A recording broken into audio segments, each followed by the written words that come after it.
Muito bem, bom dia. Uma alegria estar com os irmãos novamente para podermos olhar para o Evangelho segundo Mateus. Gostaria nesta manhã que voltássemos outra vez ao capítulo 2. Vamos concluir este capítulo e mais uma vez ver quem é o nosso Deus e quem é, de uma forma muito específica, o Filho de Deus, o Senhor Jesus Cristo. Estamos no contexto em que estamos a olhar para a identidade do Messias, para a identidade do Senhor Jesus, e estamos a ver a reação que as pessoas têm a esta identidade. Sempre haverá uma reação a quem Jesus é. Nesta mesma sala, há pessoas que creem, que aceitam, que abraçam o Senhor Jesus como o Messias, como o Filho de Deus, o Rei de Reis, Senhor de Senhores, mas também, infelizmente, há pessoas que ainda desprezam, rejeitam e que não querem saber, não querem viver, não querem beijar o Filho de Deus, que é o Senhor Jesus Cristo. Obviamente a nossa intenção, é a intenção também do evangelista Mateus, é iluminar os corações acerca de quem Jesus é. Em última análise, eu e tu sabemos que apesar do homem ser responsável pela sua própria condenação, ele precisa que Deus toque o seu coração para ver quem é o Senhor Jesus. E estamos a finalizar mais uma vez um momento em que vemos uma reação por meio de uma profecia daquilo que seria a forma de lidar do povo acerca da pessoa do Senhor Jesus Cristo. E por isso vamos ler a partir do versículo 19 até o versículo 23, a última secção deste capítulo de Mateus 2. Diz assim a palavra de Deus: Tendo Herodes morrido, eis que um anjo do Senhor apareceu em sonho a José no Egito e disse-lhe: Dispõe-te, toma o menino e sua mãe e vai para a terra de Israel, porque já morreram os que atentavam contra a vida do menino. Dispôs-se ele, tomou o menino e sua mãe e regressou para a terra de Israel. Tendo, porém, ouvido que Arquelau reinava na Judeia em lugar de seu pai Herodes, temeu ir para lá. E por divina advertência, prevenida em sonho, retirou-se para as regiões da Galileia e foi habitar numa cidade chamada Nazaré, para que se cumprisse o que fora dito por intermédio dos profetas. E ele será chamado Nazareno. Pai maravilhoso, mais uma vez te rogamos nesta manhã, diante da tua preciosa palavra, que tenhas misericórdia e graça de todos os que estão presentes, do teu servo que comunica a tua verdade nesta manhã, que possas, Senhor, iluminar corações, iluminar as mentes, que possas revelar mais uma vez quem é o teu Filho, quem é o Senhor Jesus, e que isso, Senhor, o teu Santo Espírito use para trazer salvação, mas também santificação da tua igreja aqui presente. Te rogamos, Senhor, que faças isto no nome do Senhor Jesus. Amém. Há uma história que tem o título de Não Precisa, uma história que não tenho dúvidas muitos nesta sala conhecem. É uma história engraçada, trágica, acerca de um homem que era religioso, mas extremamente fanático. Esta é a história de uma enchente que veio sobre uma cidade e que precisou de ser socorrida por vários meios. Quando a água chegou aos pés deste homem religioso e fanático, um senhor numa canoa passou e convidou-o para embarcar, mas a resposta dele foi: não preciso, obrigado, Deus vai salvar-me. Quando a água já estava na cintura, vieram dois jovens num barco a motor e também ofereceram ajuda. E a resposta foi a mesma, nós nos lembramos: não preciso, não quero, Deus vai salvar-me. Quando a água já ia no pescoço, passou um helicóptero dos bombeiros para resgatar as últimas pessoas e alguém gritou para que este homem agarrasse na corda e pudesse ser salvo. Mas mais uma vez o teimoso respondeu: não preciso, já disse que não quero, Deus vai salvar-me. A água então subiu e o homem afogou-se. Chegou na eternidade e chegou logo a reclamar com Deus: Senhor, Estive eu a recusar todas aquelas pessoas à espera que me viesse salvar e tu não apareceste? E Deus respondeu, bem, eu mandei uma canoa, um barco a motor, um helicóptero de bombeiros, mas tu disseste, eu não preciso. Sabem, uma das grandes bênçãos que nós, povo de Deus, temos é que Deus constantemente protege o seu povo. O nosso Deus é um Deus protetor. Deus é descrito assim muitas vezes nas Escrituras. Aliás, o salmista, o rei Davi, em um momento em que fugia da morte às mãos do rei Saul, ele escreveu o Salmo 27, onde ele disse o seguinte acerca da proteção divina. Notem os primeiros versículos deste Salmo. O Senhor é a minha luz e a minha salvação. De quem terei medo? O Senhor é a fortaleza da minha vida. A quem temerei? Quando malfeitores me sobrevêm para me destruir, meus opressores e inimigos, eles é que tropeçam e caem. Ainda que um exército se acampe contra mim, não se atemorizará o meu coração, e se estar contra mim a guerra, ainda assim terei confiança. Um pouco mais à frente no Salmo, o versículo 5 diz, pois no dia da adversidade, sim, esse dia difícil que muitas vezes nós vamos enfrentar, Ele me ocultará no seu pavilhão, no recôndito do seu tabernáculo me acolherá e levar-me-á sobre uma rocha. Notem ainda, versículo 10, porque se meu pai e minha mãe me desampararem, sim, aquelas pessoas que devem proteger-nos, diz o texto, o Senhor me acolherá. Ensina-me, Senhor, o teu caminho e guia-me por vereda plana por causa dos que me espreitam. Não me deixes à vontade dos meus inimigos, pois contra mim se levantam falsas testemunhas e os que só respiram crueldade. Ele termina então o Salmo, o versículo 14, dizendo, espera pelo Senhor, tem bom ânimo e fortifique-se o teu coração, espera, pois, pelo Senhor. Então isto foi o salmista a relembrar a si mesmo, mas também a todos aqueles que iriam ler este salmo, de que nós temos um Deus que protege o seu povo.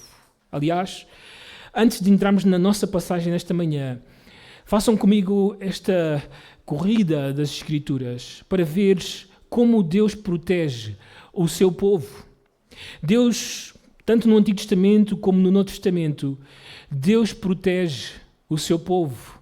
Lembram-se quando os peregrinos tinham que viajar para Jerusalém pelo menos 3 vezes ao ano para poderem celebrar as festas ao Senhor? Bem, essas viagens eram extremamente perigosas. Havia ladrões por todos os lados. A viagem em si era extremamente difícil. Se alguma vez foste a Israel, e de uma forma muito específica a Jerusalém, tu percebes porque é que os evangelistas diziam muitas vezes que as pessoas subiam a Jerusalém, porque para chegar a Jerusalém sempre é subir. Era extremamente difícil. Lembro-me de estar numa carrinha quase sempre em primeira e em segunda para poder chegar ao cimo de Jerusalém. Era extremamente difícil para aqueles peregrinos a cavalos ou a jumentos ou com uma carroça simplesmente chegar ao cimo, ao Monte Sião para adorar o Senhor naquele lugar. Mas o salmista tinha esta perspectiva sobre esta peregrinagem. Notem, ou peregrinação, diz assim, Salmo 121, versículo 5, o Senhor é quem te guarda. O Senhor é a tua sombra à tua direita. Bem, o apóstolo Paulo, nós todos conhecemos as suas viagens missionárias e sabemos que em muitas dessas viagens missionárias a sua vida esteve em constante perigo. Notem o que é que ele disse, talvez na sua carta mais transparente ou a carta que mais falou acerca do seu ministério. Ele disse em 2 Coríntios capítulo 1, versículo 10, o qual nos livrou e livrará de tão grande morte, em quem temos esperado que ainda continuará a quê? A livrar-nos. Notem, o autor aos Hebreus, que relembra que porque Deus está presente na vida dos seus filhos ou do seu povo, logo, por implicação, Deus vai proteger os seus. Notem o que é que ele diz, Hebreus capítulo 13, versículos 5 e 6. Seja a vossa vida sem avareza. Contentai-vos com as coisas que tendes. Porque ele tem dito, de maneira alguma te deixarei, nunca jamais te abandonarei. Assim, afirmemos confiantemente, o Senhor é o meu auxílio. Não temerei, que me poderá fazer o homem. Deus usa vários meios para proteger-nos. Relembro alguns deles. Um que iremos ver na passagem nesta manhã. Deus usa anjos para salvar, libertar, para resgatar, socorrer o seu povo. Diz assim o Hebreus capítulo 1, versículo 14, acerca dos anjos. Não são todos eles espíritos ministradores, enviados para serviço a favor dos que hão de herdar a salvação? Sim, mesmo no contexto da nova aliança, Deus envia anjos para socorrer o seu povo. Também usa homens, pessoas, para defender, para livrar, para salvar os seus. Aliás, este texto que vamos ler deve ser sempre um recordatório para a Igreja do Senhor da sua responsabilidade neste mundo. Diz assim Tiago capítulo 1, versículo 27. A religião pura e sem mácula para com o nosso Deus e Pai é esta: visitar os órfãos e as viúvas nas suas tribulações e assim mesmo guardar-se incontaminado no mundo. Relembro à Igreja de que Deus quer usar as nossas vidas. Deus quer usar a sua Igreja para socorrer as pessoas mais vulneráveis desta sociedade, que são viúvas e órfãos. Também Deus usa as orações do seu povo. Este talvez é um dos meios que mais me fascina como pastor, porque eu sei neste mesmo momento, ou talvez pela manhã ou à noite em algum lugar deste planeta, alguém orou por mim, alguém pediu ao Senhor algo em meu favor. Eu conheço pessoas de muitos lados e muitas vezes durante a semana recebo mensagens, e-mails a dizer: Mário, estamos a orar por ti. E eu sei pelas Escrituras que Deus usa as orações para socorrer, para defender, para resgatar o seu povo. 2 Coríntios capítulo 10, capítulo 2, melhor dito, capítulo 1, versículos 10 e 11, o versículo 10 já lemos, o versículo 11 diz-nos que o livramento do apóstolo Paulo e dos seus companheiros veio, notem, ajudando-nos também vós, com as vossas orações, a nosso favor, para que por muitos sejam dadas graças a nosso respeito pelo benefício que nos foi concedido por meio de muitos. Então, é claro para nós, ao longo das Escrituras, que Deus, o nosso Deus, é um Deus protetor, um Deus que irá proteger a nossa vida. E que Deus irá fazer isso usando meios sobrenaturais, usando pessoas, usando as orações do seu povo para defender, para livrar o seu povo de muitas situações. A pergunta, obviamente, que surge agora é: porquê que eu e tu precisamos de socorro? Porquê que eu e tu precisamos da proteção divina? Bem, pelo menos 3 coisas que são essenciais saber acerca de porquê que precisamos desta proteção. Em primeiro lugar, porque temos um diabo, Satanás, que está atento às nossas vidas. Lembra-te deste texto sempre. 1 Pedro capítulo 5, versículo 8. Sede sóbrios e vigilantes. Literalmente, estejam alerta constantemente, irmãos. Não durmam. Não relaxem. Não há tempo para isso. E porquê, diz o texto, o diabo, o vosso adversário, anda em derredores como um leão que ruge procurando alguém para devorar. Ele está à caça. Ele está cheio de fome e ele procura aqueles que estão distraídos, aqueles que não estão atentos para destruir as suas vidas. E por isso eu e tu precisamos de proteção. Em segundo lugar, porque vivemos num mundo que odeia os cristãos, que odeia os filhos de Deus. Este é um mundo que jaz no maligno, cujo príncipe é o diabo, e por isso o mundo, o seu sistema, está feito para atacar a igreja de Deus. Notem o que diz João na sua primeira carta, capítulo 3, versículo 13. Irmãos, não vos maravilheis se o mundo vos odeia. Outra razão pela qual precisamos da proteção de Deus é porque eu e tu constantemente somos tentados a cair, tentados a pecar, tentados a ser infiéis a Deus. Diz assim 1 Coríntios capítulo 10, versículo 13.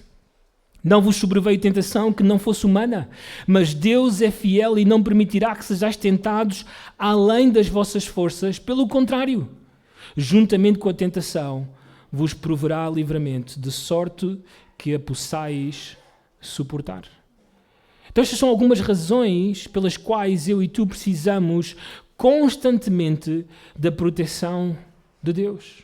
E o que nós vemos é exatamente isso na vida do Senhor Jesus, tanto no seu nascimento como também agora na sua infância. Ele está a ser protegido por Deus, pelo Pai. Aliás, no contexto em que estamos, como disse no início do sermão, reações à identidade de quem Jesus é, Deus claramente, por causa de ser o Messias e por causa da sua missão em salvar o seu povo, Deus irá proteger o seu filho. E nessa proteção que nós vemos ao longo da narrativa, nós vemos características, mecanismos, meios que nos ajudam a confiar, a ter as razões para confiar que Deus irá proteger as nossas vidas. Aliás, num contexto maior ainda, o livro ou o Evangelho de Mateus propõe falar acerca do reino de Deus e de uma forma muito específica como é que eu e tu podemos entrar nesse reino. Em suma, como é que podemos ser salvos? E neste exato momento, por causa da proteção de Deus, Mateus propõe-se a dizer-nos como é que eu e tu podemos ser salvos até ao fim. Como é que eu e tu podemos ter a garantia de que realmente a nossa salvação irá acontecer. Que eu e tu iremos chegar salvos até ao fim. Bem, isso irá acontecer porque eu e tu estamos ou descansamos nas mãos de um Deus que é protetor. Ele irá proteger o seu filho até à cruz. E o seu filho irá cumprir a sua missão de morrer pelos pecadores, ser sepultado e ressuscitar ao terceiro dia. E porque Deus garantiu, Deus protegeu o seu filho para que ele cumprisse a sua missão, Deus garante a todos os filhos, a todos aqueles que estão em Cristo, de que eles irão ser salvos eternamente. Não há como perder a nossa salvação. Por isso, nesta manhã, a nossa proposta é razões para confiar em Deus como o nosso protetor. Razões para confiar em Deus como o nosso protetor. Bem, quando lemos este texto, eu diria, talvez desde o início, ou o fim do capítulo 1, todo o capítulo 2, nós percebemos claramente que uma das características que salta à luz acerca de Deus é de que Ele é um Deus que protege os seus. Ele protegeu o Messias quando José pensava abandonar Maria, e isso seria trágico e difícil para Maria. Ele pensava deixar, e Deus protegeu o Messias, iluminando, mostrando a José quem era este menino que estava no ventre de Maria. Quando continuamos a história, percebemos que os magos chegam para adorar o menino e que isso traz à luz uma conspiração, uma tentativa de Herodes matar este menino. E Deus protege este menino, e Deus protege o menino tanto na viagem de Nazaré para Belém, em Belém, de Belém para o Egito, no Egito, do Egito, novamente para Israel. Protege este menino o tempo inteiro. E esta imagem da proteção de Deus sobre o seu filho é a imagem que eu e tu devemos ter da proteção de Deus sobre as nossas próprias vidas. Deus está constantemente a tomar conta do seu povo, a proteger do seu povo. Agora, eu relembro algo que eu disse na semana passada, que iremos ver não irá contradizer a proteção de Deus sobre as nossas vidas. Lembram-se, há 2000 anos atrás, Herodes mandou matar todos os meninos de 2 anos para baixo. Sim, há 2000 anos atrás, mães foram vítimas de um tirano, assim como nós, crentes, podemos ser vítimas de um tirano. Há 2000 anos atrás, talvez 20 a 30 bebés foram mortos em Belém e nos seus arredores foram vítimas da crueldade deste homem. Sim, pais que estão aqui presentes, nós podemos perder os nossos filhos, que amamos. Sim, os crentes não estão imunes à dor, ao sofrimento e à tragédia nas suas vidas. Os crentes podem ficar doentes, os crentes podem perder o seu trabalho, os crentes podem perder o seu carro, a sua casa, ficar totalmente em bancarrota. Sim, os crentes podem viver situações difíceis, até mesmo de perder os seus entes queridos, pais, avós, filhos. Sim, todos nós estamos diante dessa situação. Mas há algo que precisas de entender ainda também, eu mencionei isto na semana passada, mas queria fazer ênfase nesta manhã. É de que por causa de quem Jesus é, e pelo facto de eu e tu estarmos unidos a Cristo por meio da regeneração do Santo Espírito nas nossas vidas, eu e tu somos alvos a abater constantemente. Notem o que o apóstolo Paulo disse sobre isto. Isto tem que ficar na tua mente, porque muitas vezes nós nos distraímos, desconcentramos e não percebemos o risco que a nossa vida corre constantemente. Romanos capítulo 8, versículos 35 e 36, o apóstolo Paulo diz isto numa incrível passagem sobre a segurança que o crente tem da vida eterna, de que ele nunca será separado do amor de Cristo.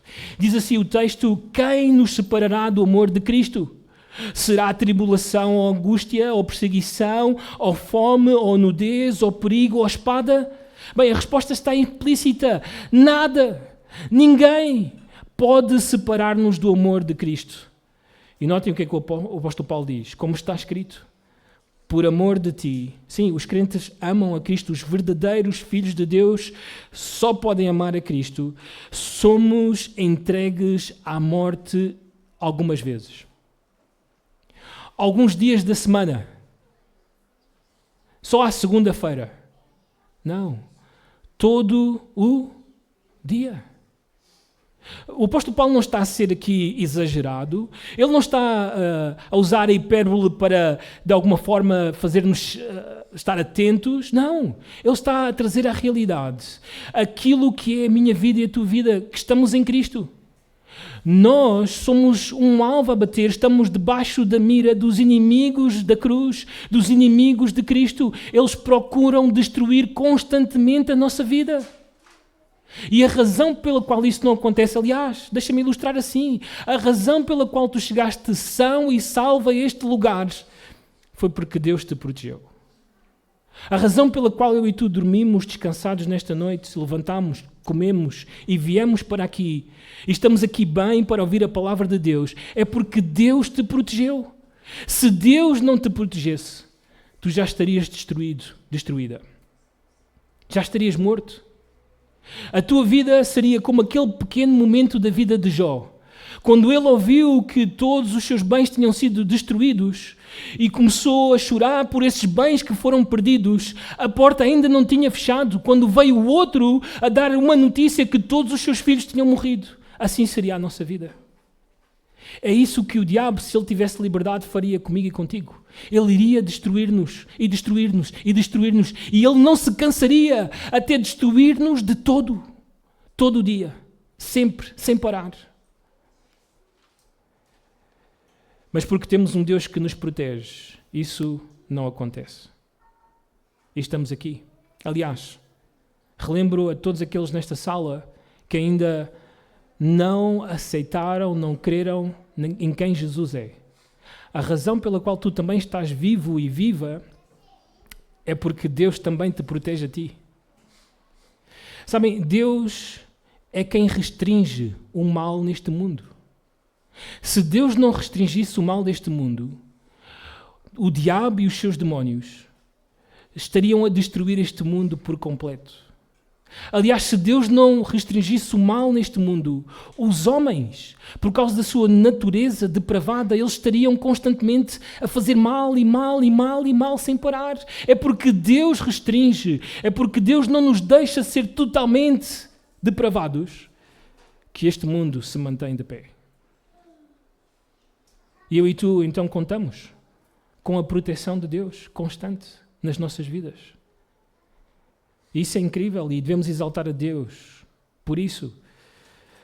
Se Deus não agisse, Satanás iria derramar todo o seu ódio e a sua ira sobre as nossas vidas, não deixando-nos descansar nem um pouco na nossa dor. Então Mateus dá-nos mais razões pelas quais eu e tu podemos viver confiantes de que Deus irá proteger as nossas vidas. Em primeiro lugar, a primeira razão: Deus pode proteger-nos porque Ele é omnisciente. Porque Ele é omnisciente. Versículos 19 e 20 diz assim novamente o texto: Tendo Herodes morrido, eis que um anjo do Senhor apareceu em sonho a José no Egito e disse-lhe: Dispõe-te, toma o menino e sua mãe e vai para a terra de Israel, porque já morreram os que atentavam contra a vida do menino. Bem, em primeiro lugar, então, José sabe que Herodes morreu. Antes de falarmos em si como é que ele conhece ou como é que ele sabe isto, Herodes, relembro que teve uma morte terrível.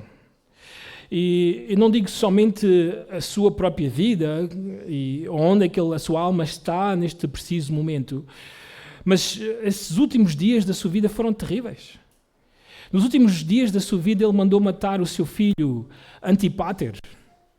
Ele mandou matar os 2 rabinos mais famosos de Israel. Depois, o sumo sacerdote da sua posição.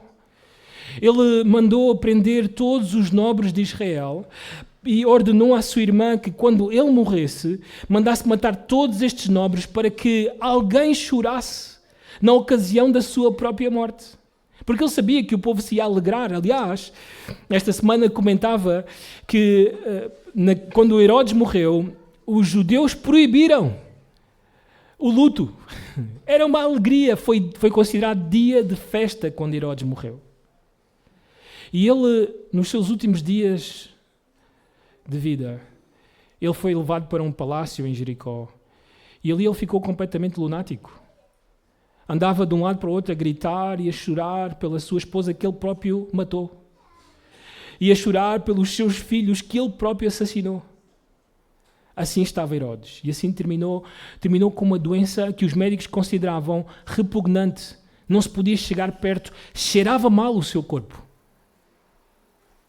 Assim terminou Herodes. Como deve imaginar, quando ele morreu, e morreu também um dos seus filhos e alguns dos seus netos, para o povo foi um motivo de grande alegria e esta notícia se espalhou por entre todos os judeus. José, que estava no Egito com o menino e Maria, ele ouviu certamente esta notícia e ele estava alegre por esta notícia, mas notem que o texto diz que ele não saiu do Egito ao saber que Herodes morreu. E a razão pela qual ele não saiu é porque ele aguardava, como um homem piedoso que ele era, que o anjo voltasse e desse indicações. Porque o anjo disse-lhe: fica lá até que eu volte a dar-te novas indicações. E ali ele ficou à espera de saber o que fazer. Então o texto nos diz que um anjo veio e falou com José. E quando o anjo veio e falou a José em sonho, disse algo que, vamos dizer assim, impressiona-nos. O texto diz, literalmente, que o anjo informou que os que atentavam contra a vida do menino morreram. O que eu e tu esperávamos é que o anjo dissesse: aquele que atentava contra a vida do menino morreu. Mas ele usa o plural. Fala de que há pessoas que atentavam contra a vida do menino, mas elas morreram. Os estudiosos não sabem bem de quem se trata estas pessoas. Podemos especular que talvez o plural esteja de uma forma geral para indicar Herodes e os seus soldados, ou talvez para indicar Herodes e o seu filho que ele próprio assassinou, ou os seus netos que sabiam acerca deste menino e que ele era um rival ao trono. Não sabemos exatamente de quem era. A única coisa que nós sabemos é que Deus sabe. É que Deus conhece todos aqueles que tentam fazer mal ao seu povo. Nenhum deles escapa. Nenhum deles se pode esconder. Deus conhece todas as coisas. E Deus pode proteger-nos Porque não há nada que é oculto a Deus. E aqui, certamente, entra a omnisciência de Deus. Se tivéssemos que definir a omnisciência, nós diríamos que a omnisciência de Deus é o atributo pelo qual Ele conhece todas as coisas, passadas, presentes e futuras. E Deus conhece eternamente, infinitamente, plenamente, detalhadamente todas as palavras que podes colocar aqui. Não há nada que possa escapar dos olhos, dos ouvidos, da mente do nosso Deus. Deus sabe tudo. Não há nada que Deus não saiba. Ele tem infinito conhecimento. Algo que sempre devemos dizer às nossas crianças é de que Deus nunca aprendeu nada, de que Deus não aprende nada e que Deus nunca vai aprender nada. Claro, nós dizemos isso aos nossos filhos. Tu nunca aprendes nada. Mas Deus não está nessa posição. Deus simplesmente não aprende porque Ele não tem nada para aprender. Ele sabe todas as coisas. Nada surpreende. Nada apanha Deus de surpresa. O Steve Lawson diz que Deus nunca tem momentos de eureka. Ele sabe todas as coisas de antemão. Deus sabe o que vamos dizer antes de dizermos. E Ele sabe isso, eterna, infinita, perfeita e completamente. Alguns pontos que encontramos nas Escrituras sobre esta omnisciência de Deus. Em primeiro lugar, Deus é o único que se conhece a si mesmo. Não há ninguém que pode conhecer plenamente a Deus. Aliás, uma das maravilhas da eternidade, que é até difícil pensar humanamente, é que eu e tu, a cada dia da eternidade, vamos conhecer mais algo acerca de Deus, mais alguma coisa acerca de Deus, mais algo acerca de Deus. Mas as pessoas da divindade, as pessoas da Trindade, elas não têm nada para aprender entre uma e outras, melhor dito. Elas conhecem-se plenamente. Notem o que é que Jesus disse em Mateus capítulo 11, versículo 27. Tudo me foi entregue por meu Pai. Ninguém conhece o Filho senão o Pai, e ninguém conhece o Pai senão o Filho e aquele a quem o Filho quiser revelar. Então o texto está a dizer-nos que o único que conhece o Pai é o Filho, e o único que conhece o Filho é o Pai. São os únicos que se conhecem eternamente, infinitamente, porque são pessoas infinitas, conhecem-se infinitamente. Isso é incrível pensar dessa forma. Aliás, em 1 Coríntios capítulo 2, versículos 10 e 11, o apóstolo informa-nos que o Espírito perscruta todas as profundezas de Deus, que Ele conhece totalmente a Deus, e que eu e tu só podemos conhecer a Deus por meio do seu Santo Espírito. Então Deus é o único que se conhece, e se Deus conhece a si mesmo infinitamente, porque Ele é infinito, o que é que Deus não pode conhecer? O que é que Deus não pode saber? Deus conhece totalmente quem tu és. Aliás, o Senhor Jesus ilustrou isso em um momento com os seus discípulos, falando acerca do discipulado, do verdadeiro discipulado. Ele relembrou aos seus discípulos de que nós não devemos temer aquele que pode matar-nos fisicamente, mas devemos temer a Deus que pode lançar o nosso corpo e a nossa alma no inferno. No mesmo texto, na mesma história, ele relembra que nenhum pardal cai por terra, cai morto sem o consentimento de Deus. E que eu e tu somos mais valiosos do que os pardais. E que Ele tem cuidado por nós. E logo a seguir o Senhor Jesus diz algo que nós, os carecas, não conseguimos entender. Diz o texto: e quanto a vós outros, até os cabelos todos da cabeça estão contados. Deus sabe todas as coisas sobre nós. Todas. Nada lhe é oculto. Ele conhece as nossas ações. Diz Jeremias 23, 24, ocultar-se-ia alguém em esconderijos, de modo que eu não o veja, diz o Senhor. Porventura não encho eu os céus e a terra, diz o Senhor. Ele conhece os nossos pensamentos. O Salmo 139, versículos 1 e 2. Senhor, tu me sondas e me conheces. Sabes quando me assento e quando me levanto. De longe penetras os meus pensamentos. Ele até conhece as nossas necessidades pessoais. Mateus 6, 31 e 32. Portanto, não vos inquieteis, dizendo que comeremos, que beberemos, ou com que nos vestiremos, porque os gentios é que procuram todas estas coisas. Pois vosso Pai Celeste sabe que necessitais de todas elas. Então, esta omnisciência, o facto de Deus saber todas as coisas, é o fundamento, é a plataforma pelo qual Deus pode proteger a tua vida.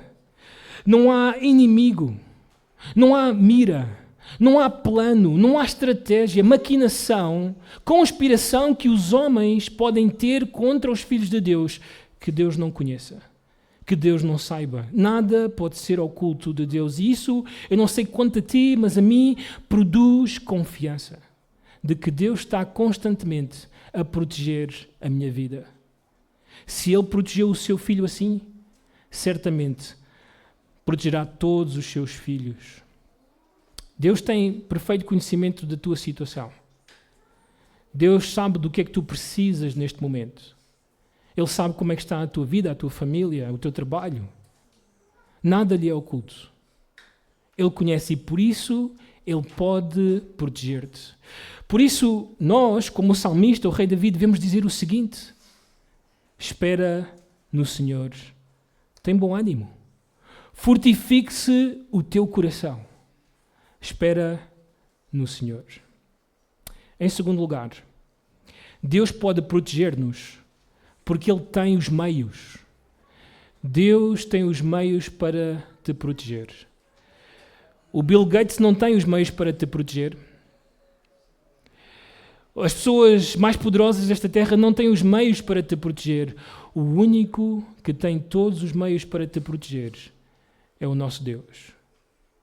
Diz assim ainda o versículo 19, novamente, até o versículo 22, de Mateus 2. Tendo Herodes morrido, eis que um anjo do Senhor apareceu em sonho a José no Egito e disse-lhe: dispõe-te, toma o menino e sua mãe e vai para a terra de Israel, porque já morreram os que atentavam contra a vida do menino. Dispôs ele, tomou o menino e sua mãe e regressou para a terra de Israel.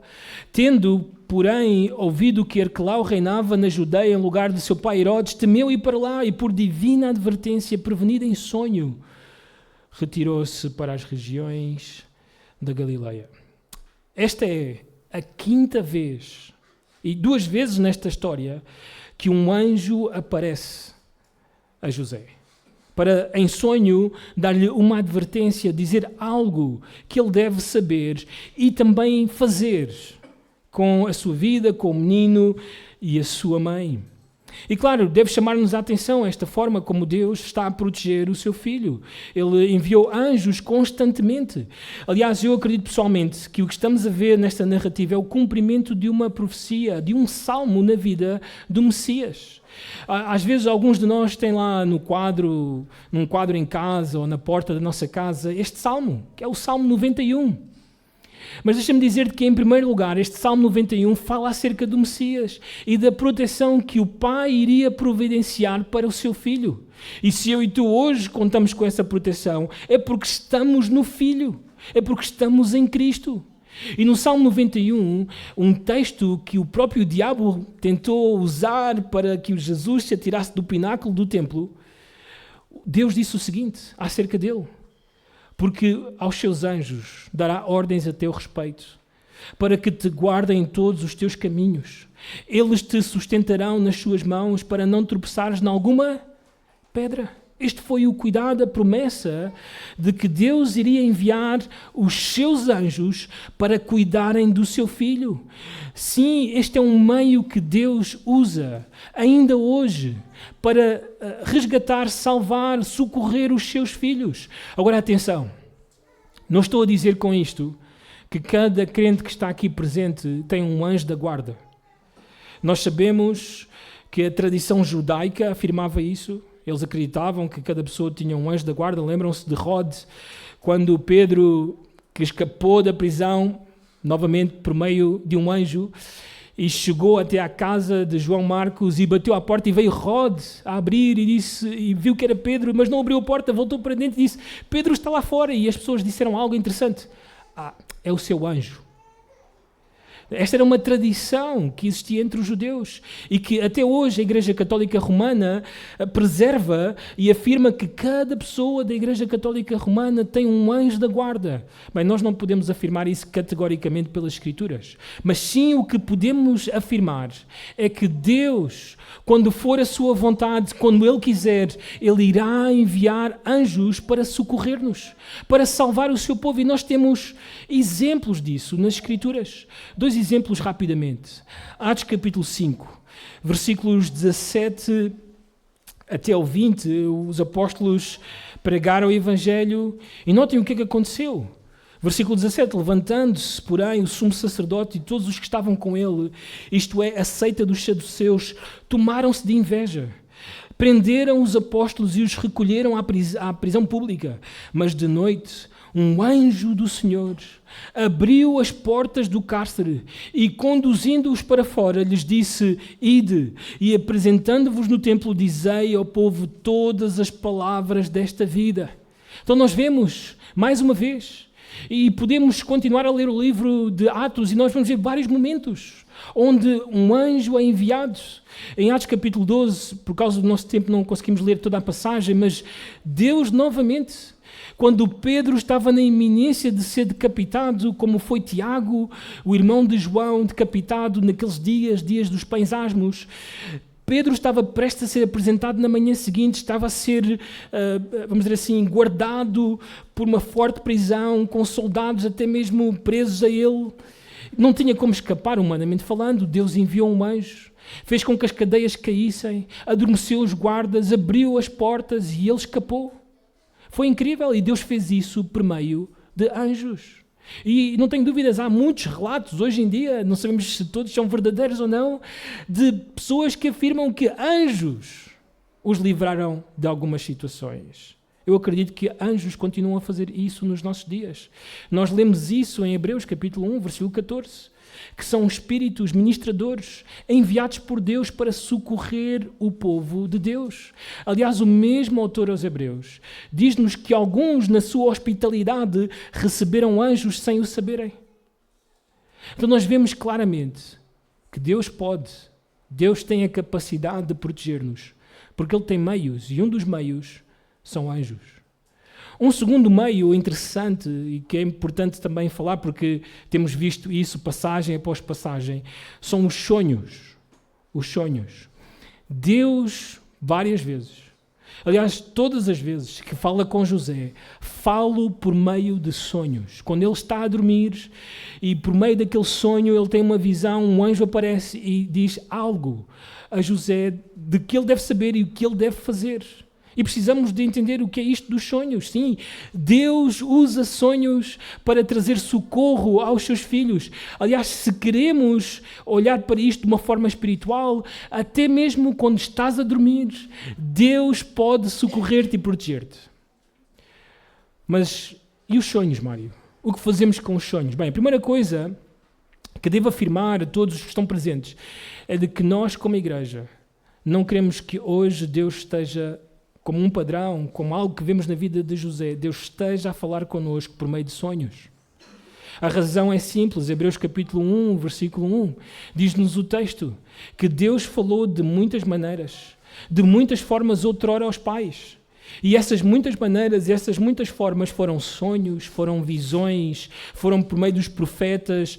Deus falou de muitas maneiras. Foi incrível a forma como Deus falou aos pais, à antiguidade, a Israel. Mas o texto marca um contraste. Mas hoje, nos últimos tempos, nos últimos dias, Deus nos falou pelo Filho. O texto em si marca um contraste. Deus falou de uma forma, mas agora Deus se propôs a falar de outra forma. E lembra-te, a proposta do autor aos Hebreus é dizer-nos que Jesus é maior do que todas as coisas. E o início do capítulo 1 é acerca da revelação de Deus.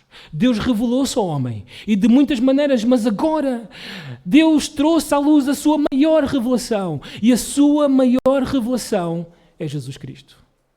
Aliás, não é somente a maior, é a final, é a completa revelação de Deus.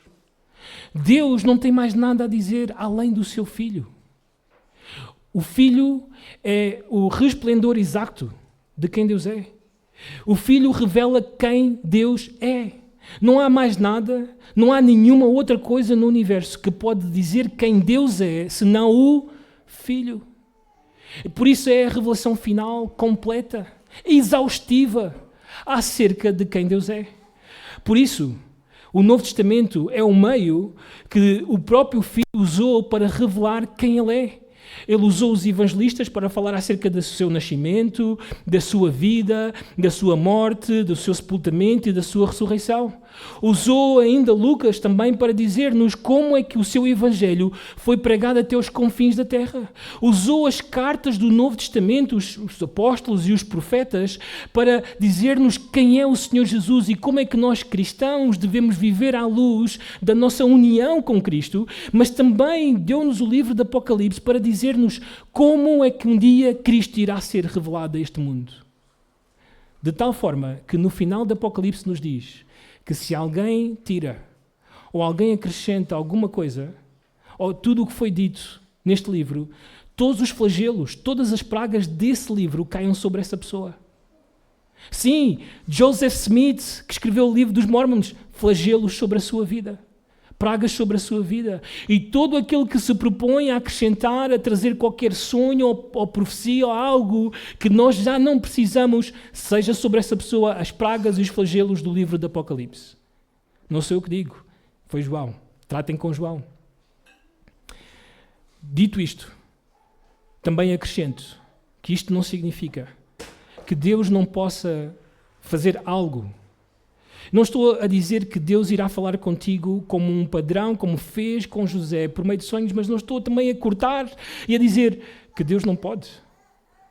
De alguma forma, em um sonho, alertar-te, incomodar-te, fazer-te pensar em algo. Então, precisamos ter este equilíbrio, mas lembrar que nós temos a revelação, não há nada a acrescentar, não há nada que precisamos de saber de novo. Deus já nos deu tudo o que precisamos para viver de forma piedosa neste mundo, para a sua glória. Isso é suficiente para o povo de Deus. Mas o facto é que na antiguidade, o meio pelo qual Deus trouxe livramento, socorro, proteção ao seu filho, foi por meio de sonhos a este homem José. Também Deus tem um outro meio, que a passagem traz à luz. Deus, quando Ele quiser, Ele pode fazer perecer os nossos inimigos. Deus pode fazer morrer os nossos inimigos. O texto começa por dizer, tendo Herodes morrido. O anjo acrescentou a José, que ainda estava no Egito, todos aqueles que atentavam contra a vida do menino morreram. Esta semana tivemos 2 funerais. E uma das coisas que nós sempre lembramos nos funerais é que ninguém vive e ninguém morre por sorte ou por azar. A minha vida, a tua vida, estão nas mãos do Deus vivo e verdadeiro. Se hoje acordaste, a Bíblia é clara, foi pela misericórdia de Deus.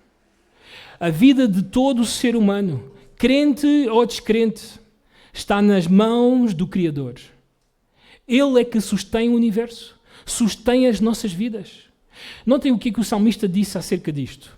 No Salmo 139, versículo 16, ele disse o seguinte, notem na tela, os teus olhos me viram a substância ainda informe. E no teu livro foram escritos alguns dos meus dias. O que é que diz o texto? Todos os meus dias. Cada um deles escrito e o quê? Determinado.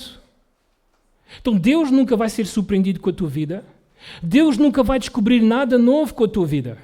Deus já sabe o que vai ser a tua vida. Deus já sabe como é que irá ser cada um dos teus dias. E não somente isso. Notem o que é que Deus sabe mais. Diz o texto. Cada um deles escrito e determinado. Está determinado. Quando é que tu começas e quando é que tu acabas? Quando nenhum deles havia ainda. Tudo isto está nas mãos de Deus.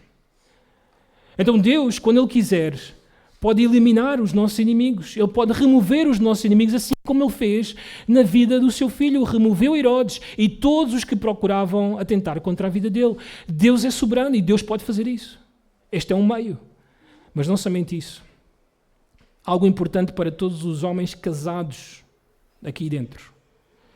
Um outro meio que Deus usou, de forma simples, foi o pai adotivo do Senhor Jesus. Sim, Deus usa pessoas para socorrer, proteger os seus filhos. Nós vemos isso com José.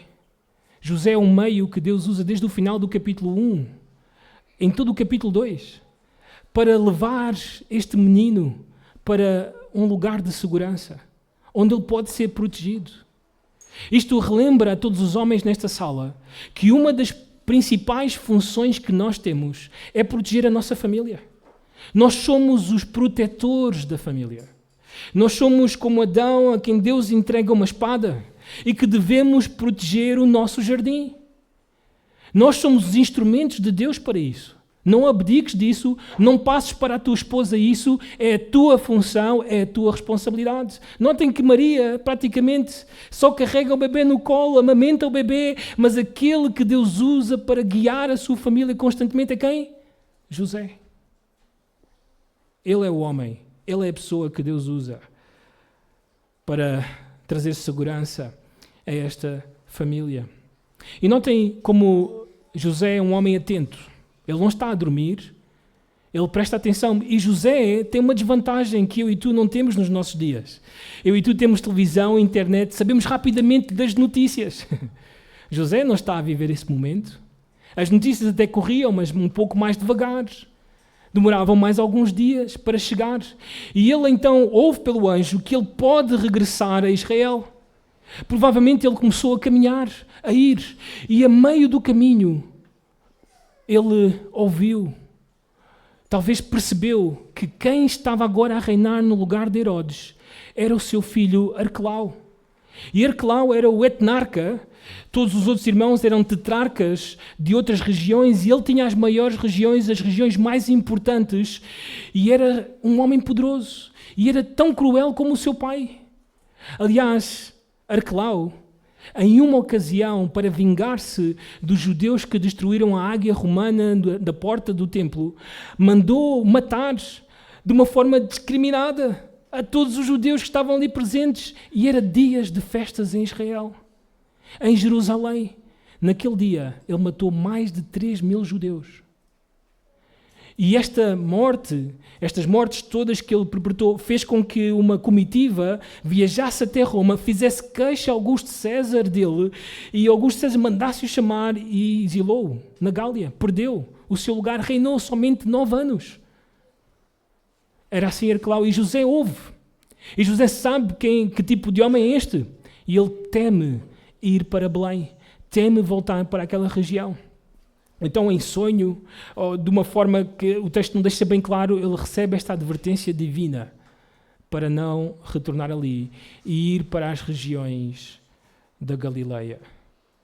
Então, Deus usa José. E Deus sempre vai usar homens, pessoas, para proteger as nossas vidas.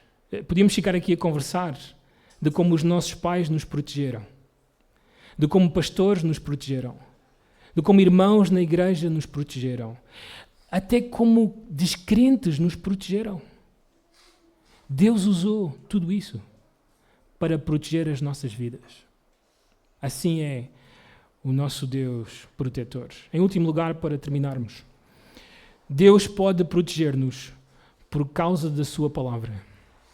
Deus pode proteger-nos por causa da sua palavra. Primeiro porque Ele é omnisciente, depois porque Ele tem os meios, a capacidade para proteger o seu povo, e agora por causa da sua palavra. Diz assim o final do versículo 22 e o versículo 23. Retirou-se para as regiões da Galileia, termina assim o versículo 22, e foi habitar numa cidade chamada Nazaré, para que se cumprisse o que fora dito por intermédio dos profetas: ele será chamado como Nazareno. Este é, sem dúvidas, um momento alto desta secção, assim como quase todas as secções têm este mesmo momento alto, as profecias cumprem-se. E este é o argumento principal de Mateus. Jesus é o Messias, e a razão pela qual é o Messias é porque as Escrituras se cumprem nele. Tudo aquilo que os profetas disseram está a acontecer com ele. Bem, ele é o bebê da Virgem que Isaías profetizou que iria nascer. Ele é aquele que iria nascer em Belém, quem Miqueias profetizou. Ele é o filho que Deus irá chamar do Egito, como Oseias profetizou. Ele é, vamos dizer assim, por causa dele, por causa do ódio a ele, os bebês de Belém e dos seus arredores foram mortos, todos os meninos abaixo dos 2 anos, como profetizou Jeremias. E agora temos mais uma profecia a cumprir-se. Ele vai viver para Nazaré. Não porque, pronto, talvez é o lugar mais seguro. Não. É para que ele fosse chamado de Nazareno. E precisamos de entender isto. Bem, em primeiro lugar, o texto diz-nos que eles foram para a região, ou as regiões da Galileia. E sabem, aqui temos um momento que tem que fazer-nos recuar na história. Porque o que está a acontecer é o cumprimento também de uma profecia, de algo que Isaías disse. Lembram-se de Isaías capítulo 9, quase todos conhecemos o versículo 6, que o menino nos será dado e o governo estará sobre os seus ombros e o seu nome será maravilhoso conselheiro, o príncipe de paz. Sabemos esse versículo, mas no início do capítulo 9 nós temos algo muito importante. Notem o versículo 1 e o versículo 2, podem ver na tela, mas para a terra que estava aflita não continuará a obscuridade. Deus, nos primeiros tempos, tornou desprezível a terra de Zebulon e a terra de Naftali. Esta é a zona onde está a cidade ou a aldeia de Nazaré. Mas nos últimos, tornará glorioso o caminho do mar, além do Jordão. Bem, como? O texto diz Galileia dos gentios. O povo que andava em trevas viu o quê? Grande luz. E aos que viviam na região da sombra da morte, resplandeceu-lhes o quê? A luz. Quando nós lemos em Mateus de que José foi viver para as regiões da Galileia, o que nós vemos é o cumprimento destes versículos. A luz chegou à Galileia dos gentios. Mais à frente, Mateus irá relembrar isto. Mas não podemos perder o momento. Chegou luz. O que Mateus disse está a acontecer.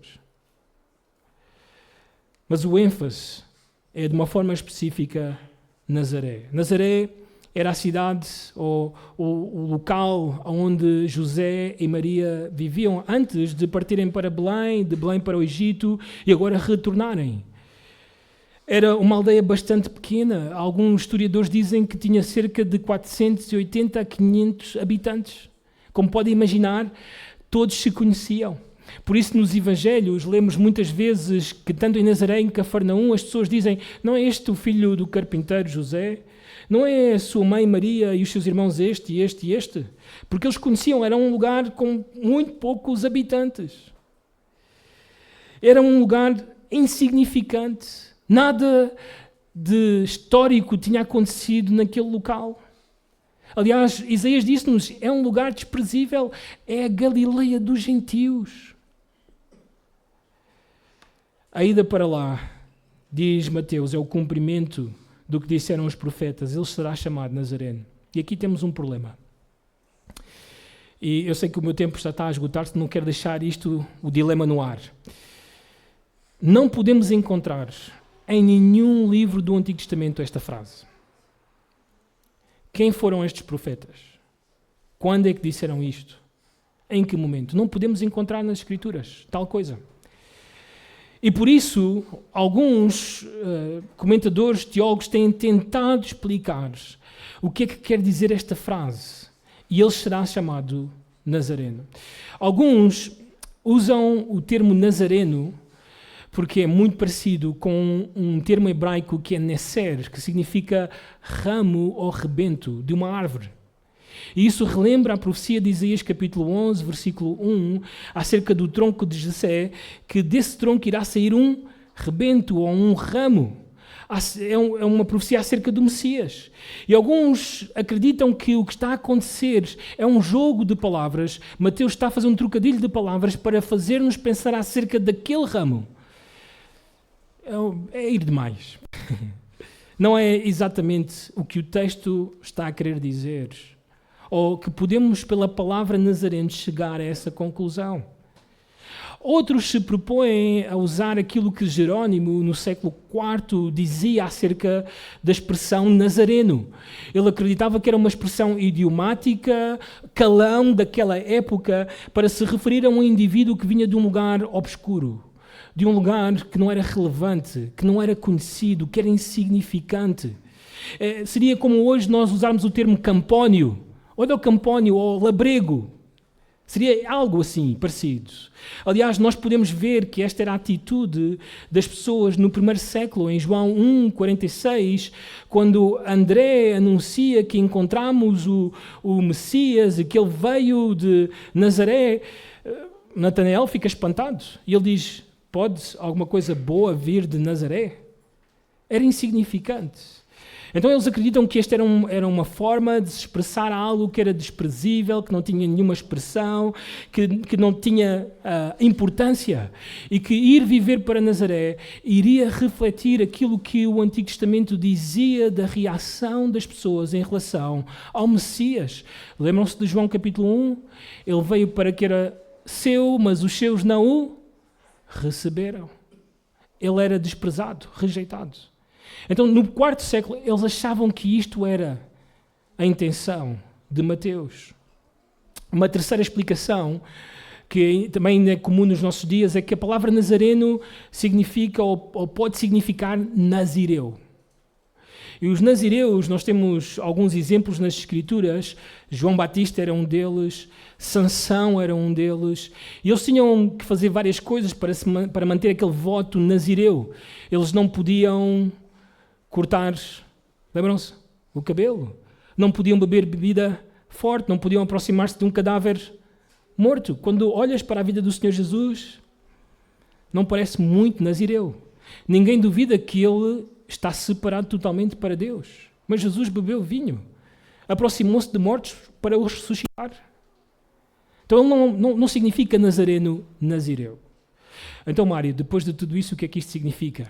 Bem, acredito que o que está a acontecer aqui é aquilo que acontece algumas vezes nas Escrituras e de uma forma muito específica no Novo Testamento. Há profecias e há ditos no Novo Testamento que não estão escritos no Antigo Testamento, mas que eram conhecidos pelos judeus pela tradição oral deles. E alguns exemplos são-nos dados no Novo Testamento. Por exemplo, Judas versículo 14 e 15. Diz o texto, podem ver na tela: quanto a estes foi que também profetizou Enoque. Lembram-se de Enoque? Lembram-se quem era Enoque? Que foi arrebatado, era o 7º depois de Adão, daquela genealogia que aparece em Gênesis capítulo 5. Diz o texto que ele disse: eis que veio o Senhor entre as suas santas miríades, para exercer juízo contra todos e para fazer convictos todos os ímpios, acerca de todas as obras ímpias que impiamente praticaram e acerca de todas as palavras insolentes que os ímpios pecadores proferiram contra ele. Agora, quando nós olhamos para o Antigo Testamento, em Gênesis, onde aparece Enoque, nós não temos nada escrito. E quando olhamos para os profetas que temos no Antigo Testamento, não há nada escrito acerca disto. Então Judas está a escrever algo que ele extraiu, que ele trouxe fora das Escrituras, do que está escrito. Outro exemplo, Lucas, no livro de Atos, diz-nos ou relata-nos como foi a conversa de Paulo com os anciãos de Éfeso. E quase no fim daquela conversa, Paulo diz aos anciãos algo que Jesus dizia: mais bem-aventurado é dar do que receber. Agora é Lucas quem escreve isto. Quando vamos ao Evangelho de Lucas, não encontramos essa expressão. Quando vamos aos demais evangelhos, não encontramos essa expressão. Não podemos encontrar escrito. Então, como é que Jesus sempre disse aquilo? Bem, ele sempre disse, mas o Espírito Santo não moveu os homens para registar aquilo que Jesus disse, a não ser no momento de Atos capítulo 20. Então nós vemos que algumas vezes coisas são ditas e não são registadas na antiguidade, mas elas continuam a ser válidas porque foram ditas pelos homens de Deus e são autenticadas pelo Espírito no Novo Testamento ao colocar em papel aquilo que eles disseram outrora. João diz-nos que Jesus disse muitas coisas e fez muitas coisas que não caberiam em todos os livros deste mundo. Então há muitas coisas que o Senhor disse e fez que não temos o registro, mas elas são certas e corretas. Então este é o caso. Os profetas falaram. Talvez a geração de Mateus sabia quem eram estes profetas. E a única coisa que nós temos é a autenticação do Espírito para dizer-nos que isto foi dito pelo Senhor por meio dos seus profetas. Que ele será chamado de Nazareno. Este é o caso, acredito eu, em relação a isto. Mas o termo Nazareno também é importante entendê-lo. Ele é usado nas Escrituras, por exemplo, por um advogado chamado Tértulo, quando queria acusar Paulo diante de Félix, o governador romano, em Cesareia, acerca das acusações dos judeus. E ele disse o seguinte acerca de Paulo. Notem, que Paulo era uma praga, um promotor de sedições entre todos os judeus do mundo inteiro e um líder da seita dos nazarenos. Então esta era uma forma desprezível de falar acerca dos cristãos. Aliás, Jerónimo registra que nas sinagogas naqueles dias os cristãos eram frequentemente amaldiçoados como nazarenos. E eles oravam, pediam a Deus que o nome destes nazarenos fossem apagados do livro da vida.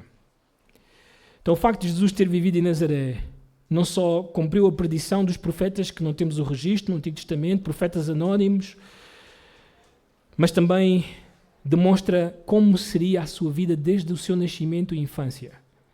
Ele seria rejeitado. Ele seria desprezado. Ir viver para Nazaré é um sinal de como seria a reação das pessoas sobre a sua pessoa e a sua obra. E talvez este seja o caso aqui nesta manhã. Há pessoas que continuam a olhar para Jesus como o Nazareno. Os crentes irão dizer que Jesus é o Senhor das suas vidas, que eles amam o Senhor Jesus, que eles querem seguir o Senhor Jesus, que eles querem proclamar acerca do Senhor Jesus, que a vida deles é para o Senhor Jesus. Mas aqueles que não estão em Cristo continuam a olhar para Jesus como o Nazareno. Alguém que deve ser desprezado, ignorado e colocado à parte.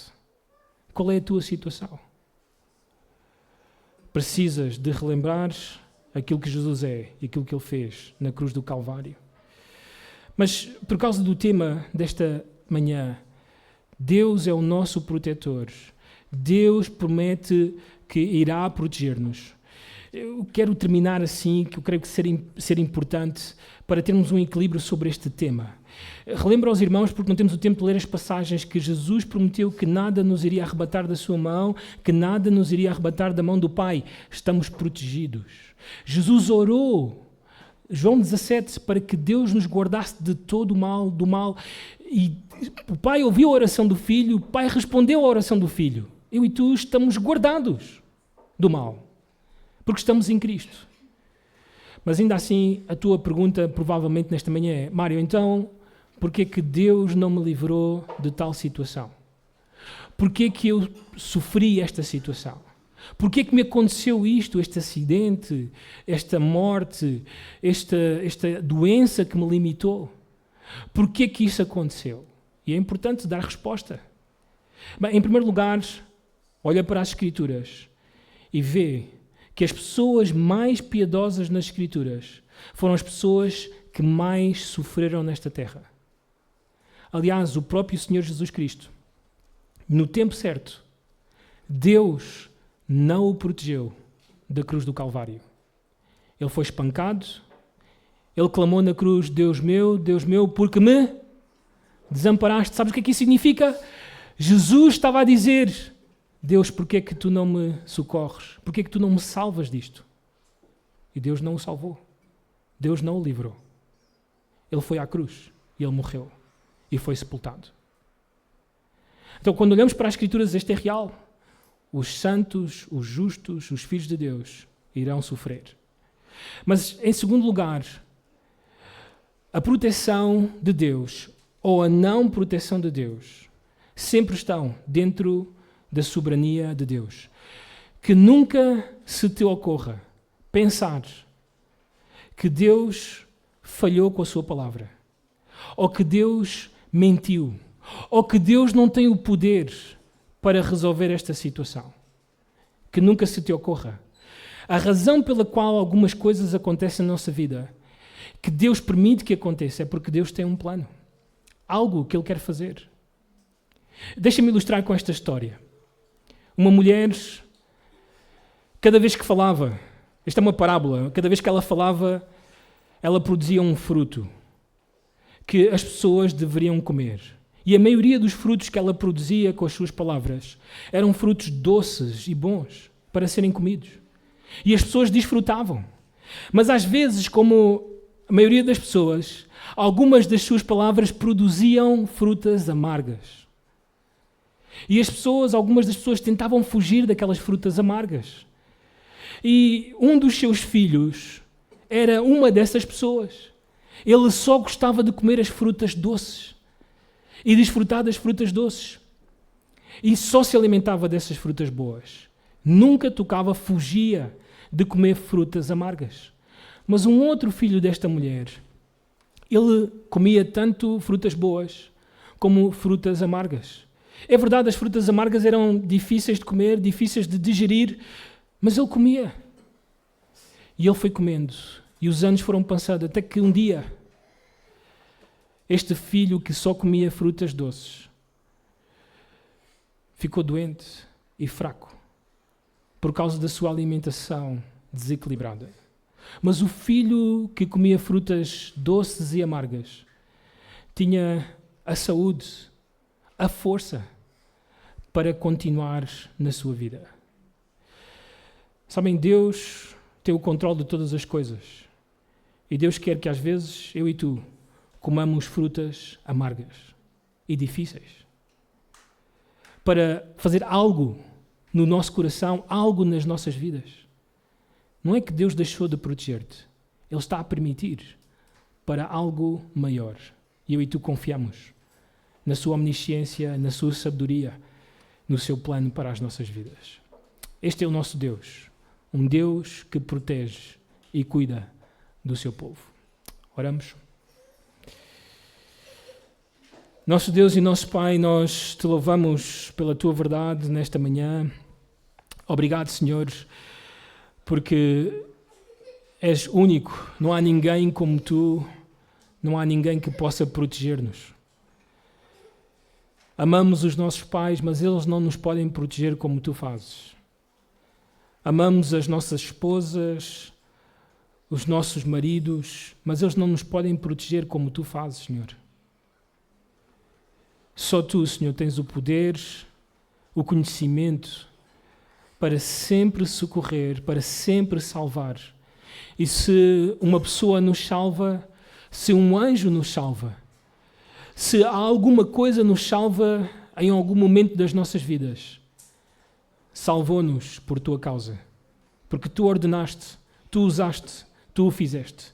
E te damos toda a glória nesta manhã, pelo teu socorro, pelo teu auxílio, por guardares o teu povo, Senhor. Se tu não o fizesses, Senhor, nós não estaríamos aqui para contar. Já há muito estaríamos destruídos. Há muito que o diabo, há muito que este mundo já nos teria destruído. Mas obrigado pela tua mão protetora. E, senhores, sabemos que às vezes a tua mão que nos protege se abre e permite aflições, situações difíceis, mas elas servem para um bom propósito, que muitas vezes não vamos entender no momento, que nos vai doer, que nos vai fazer sofrer. E às vezes, senhores, demonstrar o que está no nosso coração. Mas obrigado porque até isso tu usas, Senhor, para cuidar do teu povo, para proteger os teus filhos. Te louvamos por isso. Em nome do Senhor Jesus. Amém.